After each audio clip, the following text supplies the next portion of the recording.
Up to 2,500 participants came to this conference to talk about the world banking crisis. But as they met in the Excel Exhibition Centre in London, this is their website, in this part of the building, the Guardian newspaper says British surveillance teams were listening in electronically, spying on them. How?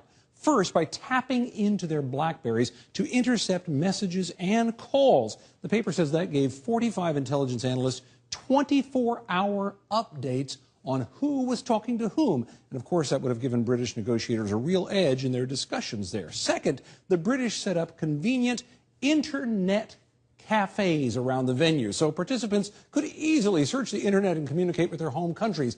Only problem, again, according to The Guardian, those cafes were wired so that each keystroke by someone inside was recorded. So the electronic spies were reading people's emails even before they do. Jake? Tom, was this surveillance used against everyone who attended, regardless of what country they were, whether it was an ally or a sometime ally or a potential threat? Yeah, it's not really clear who all was targeted in this whole thing, or if it was everybody, but we do know some that seem to have been specific targets that received special attention, including the Turkish Prime Minister, or the Turkish Finance Minister, and more than a dozen people in his group. Also on the list, some of the people in the South African delegation.